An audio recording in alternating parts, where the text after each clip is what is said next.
What's up, guys? Welcome back to Viewer Castles. Today we're going to start off with Warren 4, Castle level 14. Jump into it on my knight, although it won't matter all that much, still a little bit low level. Just run through it really quick here. See what he's got. Okay, never mind. I was going to say I was a little scared of that being skippable, but then I see that you had something else down here. Well, actually, no, that wouldn't work. I'm a little confused, actually, now. Because that's too much points, so somehow I did a double pull. I'm guessing maybe this is right on the edge right here, and then there's like one down a little bit farther from that. Just make sure that this top group isn't skippable, that's all I would say. Because I wasn't able to like test it for some reason. I thought it was hugging this wall, but then I like randomly pulled two groups, and I thought that the Jimbo was part of the Robo Shieldotron's group, but that wouldn't work. So the groups themselves, I think the Robo Shieldotron is a good time waster, pretty much with any unit. And then you had a Defendatron. You had a Defendatron guarding the Healing Puppeteer. There's like a little bit of controversy over which is better, defending the Puppeteer or defending the Jimbo. I personally say the Jimbo just because I think that he can't take enough of a beating to really sustain the amount of heals. Like, it's all about Jimbo being alive, how often he's alive. The healer doesn't matter. If he gets targeted down first, it's still more time that Jimbo's alive, you know? So, I feel like Jimbo should be alive more often when he's guarded by a Defendatron, but I guess I probably would still need to test it a little bit more to be sure 100%, so I think it's fine, but it might be better to guard Jimbo. It's up to you. This hook, let me take a look. I can see it relatively easily. You do have a little bit of visuals going on with this thing in the way, and as I get closer to the wall, I can make it disappear. That's kind of as I'm entering the room. But I think that it probably won't hook all that many people. Although it's not a hook, never mind. This guy's on bash. This whole trap here probably should be different then, in that circumstance. And this trap shouldn't be mines anymore. It should be something that deals damage, because then you have the fight that's in this room to deal damage, possibly. And then you have, as I'm going through, I can get pushed back into the trap again and make it deal more damage. And then this trap should be switched out for something else as well, because that'll never do anything for you. Unless people don't know what it is and just kind of walk on top of it. Alright. So, I've said this a couple of times as well. I don't really like Dr. Skulls when they're not on Resurrect in any part of your dungeon other than the boss room. Because 10 points for just a healer is too much. Right? There's only one unit that can be healed, really, and that's the Defendatron here. So I would much rather Bone Puppeteer on heal here and have the 7 other points as some other either tank or damage unit, rather than using the Dr. Skull for that specific circumstance, you know?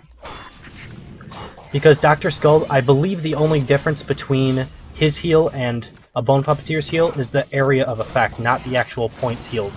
But I could be wrong on that.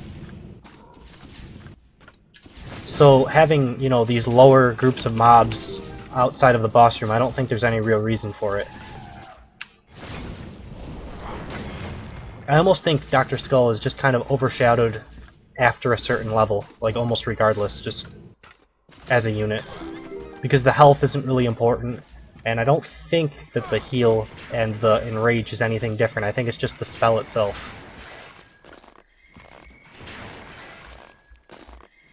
Alright, so a couple fake snotters up there, I think that's fine.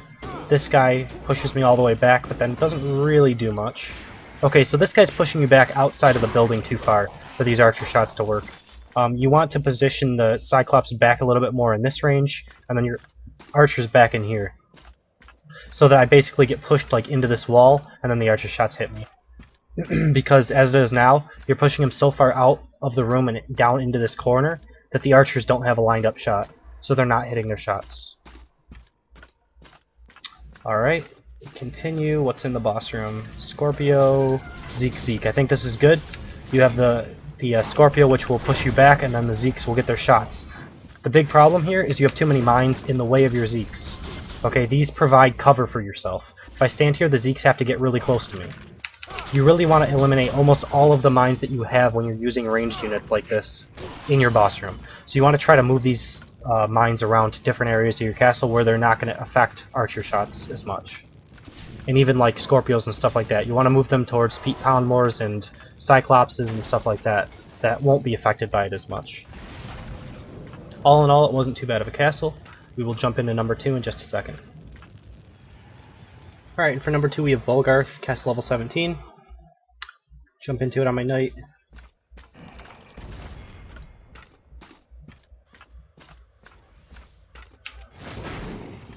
Alright. So this guy looks like he was probably on charge. The problem is he doesn't have a spotter for him. So that kind of makes things... It makes me be able to just pull him straight to me and then he won't get his charge off. If I was you, I would probably remove one of your supports and add in like a spotter. Although you should be able to fit more than this. That's 8, and then 2, 14, and then 14 plus 6. No, that is 20 out of 20. I wonder how... oh, because I usually don't have a support with this. I was wondering how I always have 3 archers and a spotter, and that's because I don't use any bone puppeteers with this group. So that's something you can look at as well, just not using it. Because, I mean, the health here is only going to benefit the Cyclops. Once he goes down, the archers are going to die regardless of heals. They don't have enough hit points to sustain it, or armor. And Cyclops really kind of don't either. So those archer shots are a little late. Or your stun's a little early, but probably your archers are a little bit too far back or either turned towards the side. Make sure they're turned towards the hero and make sure they're hit their shots when you get stunned like that. Because they started a little bit too late, I think. Alright.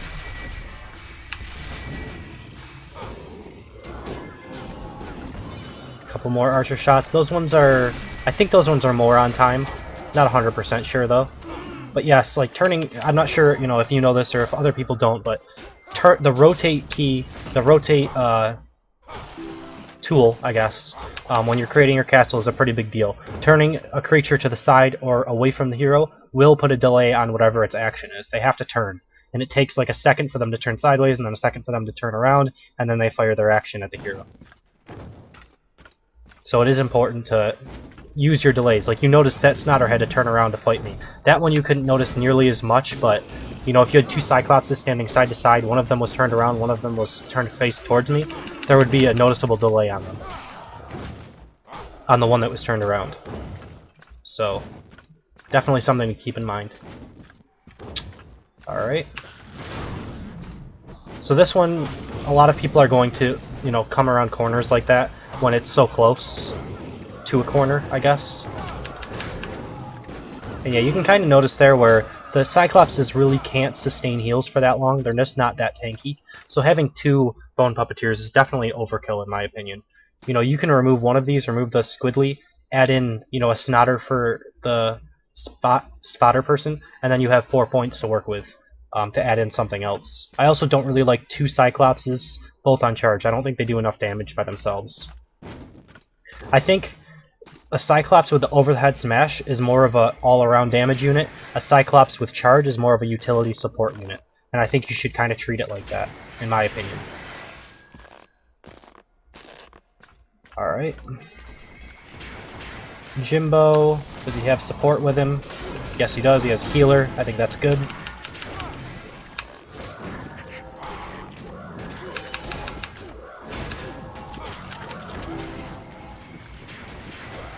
And yeah, Jimbo right there did take a couple of heals, so I mean, I'm pretty sure it's level related, to be honest, whether or not Jimbo's gonna take his heals or not. Squidly, the mass Squidlies are kind of weird. I don't know. I don't feel like they do all that much damage, but I've seen it before, and they are actually healing up, which is kind of weird to me. And these are one unit where they gain an ability when they are damaged. However, even though they get healed to full, they keep their ability, which is kind of cool. That's something that Mega Muttons don't do. That I kind of wish that they would. You know, once you get enraged or go into a fury or whatever once, I feel like you should probably keep it.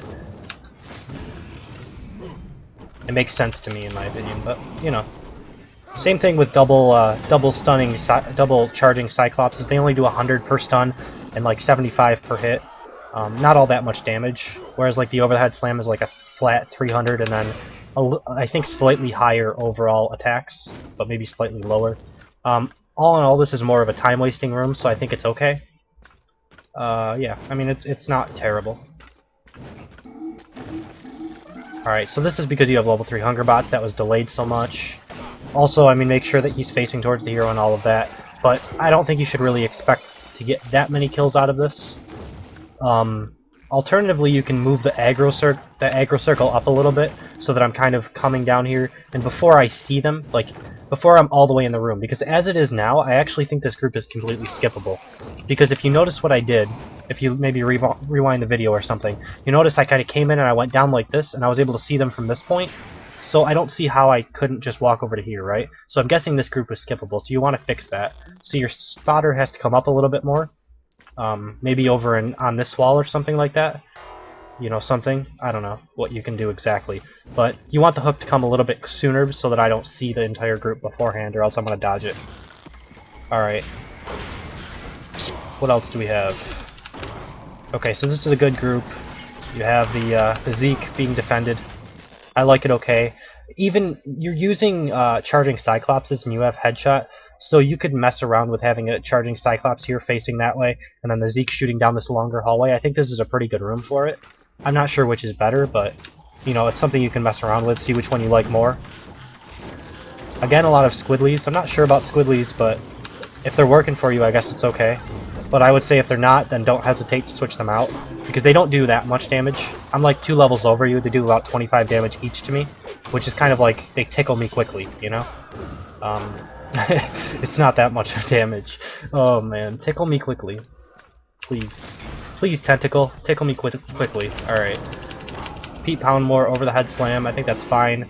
Personally, I like the other one a little bit more, the three punch with this guy. Basically, the over the head slam has a little bit of a stun on it. It does like more damage, but it's dodgeable. And then three punch combo thing will you know, do a little bit less overall damage, but has higher overall DPS output. I hope that made sense.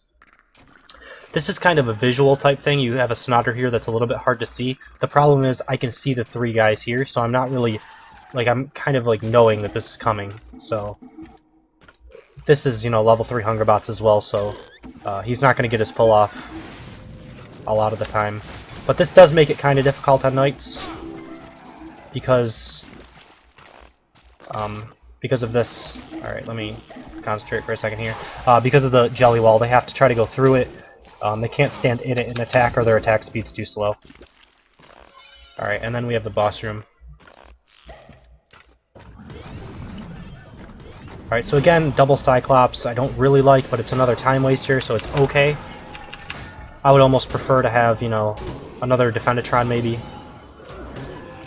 But it's not terrible.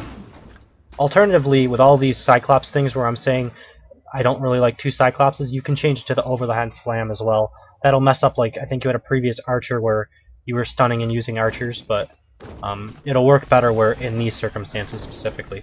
Alright, and then this is one of my older boss rooms, I think it's fine. Although the only thing that I would say is I kind of prefer Pete Poundmore on his 3-punch combo, but it's not, it's pretty close, you know? I prefer it, but it's open to interpretation of whatever you really like. If you like the pound and it's working well for you, I would say keep using it. The only thing I don't like on Pete Poundmore is the charge. It's kind of weird, the differences between Cyclopses and Pete Poundmore.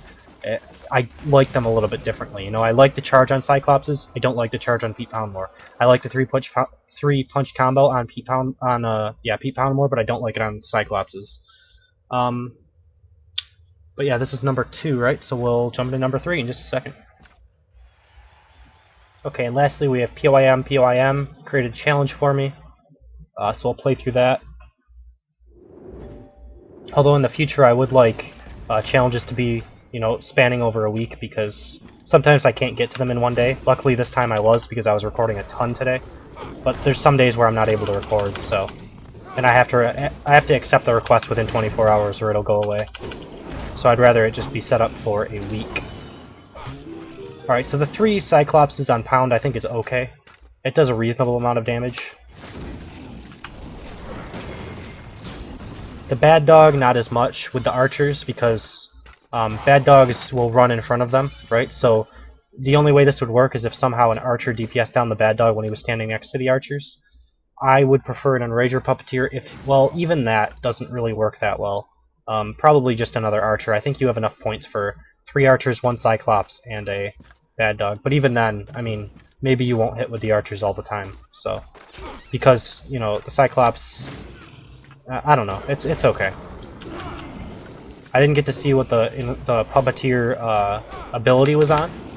I can talk a little bit about it though. He did summon his skeletons, so we got the first part of his little thing off. The problem is he has to be like seeing the hero to be able to summon these skeletons. So with your aggro circle being right here outside, and then you having your both of your minions down into this room here. Basically, if I pull this chicken and I stand out here, the Bone Puppeteer is going to take longer to perform his action, whatever it is, enrage or medic, because he has to get to this point, then summon his skeletons, then do his action. So what you would probably want is to have your aggro circle more back in here, have your chicken kind of back here, and then your Pete Pound more, and then your Bone Puppeteer, and that'll be a little bit quicker. Alright, what do we have here? Couple chickens, stuff flanking me from every side. Don't really like smelly warriors in general. They need some increases, they need some work to be useful in my opinion. They don't do enough damage, I don't think, and they're kind of weak overall. So, I mean, I would prefer a Cyclops or something there instead. Overall, it's kind of a lot of trash mobs, and, you know, okay, so the Bone Puppeteer is on medic. In this specific circumstance, it looks like you're missing units in this group. I like full groups pretty much throughout my entire castle. I don't like splitting them up. This is only 9 points, it looks like. So, I mean, you're only supporting 1 Cyclops. I would prefer more Cyclops in here, or something else to make use of the Bone Puppeteer.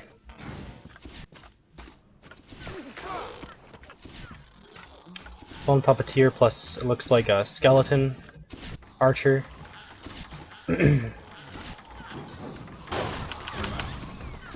Oh, okay, so I mean this is a more of a full group, although I pulled 2 groups obviously here. The problem that I don't like, and I'll tell you basically what you can do to solve this as well. I don't like archers being the ones to flank around. And the reasoning for that is, if for some reason I find a corner, whatever corner, like here or something, if I stand here and wait for the archers to come around, they're all going to bunch up at this corner and they're not going to be firing. Only one of them will fire at me, but if I auto-attack the one that's firing at me, it'll cleave to all of them. So what I would prefer you to do is have your archers as the second group, and have your Pete Poundmore as the one that's pulled through the wall. I think that would work better for you. And then if I enter to this point here, the Pete Poundmore is going to be here, and the archers are going to be shooting at me. I'm going to have to fall back. The archers will come to here, and I'll be shooting at me while I'm dealing with the Pete Poundmore. If I pull both. If I don't, I get to here, and the archer shot's going to hit me, right? It's easier. So I think that's good. I think that if you switch those up, it'll be good. It'll be a lot better for you. Alright, and then you have kind of this sort of thing going on. I wouldn't even worry about trying to use Hunger Bots at your level. I would use things more solid. I like the Dr. Skull at this level, though. Like, I have my abilities because even though you created a challenge, it still gives me the abilities that I have at my level. That's just how the game works, but some people won't have the means to deal with all of these raised skeletons, so I do like that. I would prefer some more, like, trash mobs in front, though, like some more snotters or something like that, just in front to kind of soak up damage and try to prevent you from getting to the Dr. Skull. Alternatively, you can also use probably the perfect group here would be to remove the trap and all of that, have some sort of a damage dealing trap like a ballista or something like that, have your Dr. Skull with a Defendatron on him, and then 5 snotters. And I think that would probably be about the best group you could make for this area, using the Dr. Skull. And then you have a Mr. Firesley, and I think that's fine as well.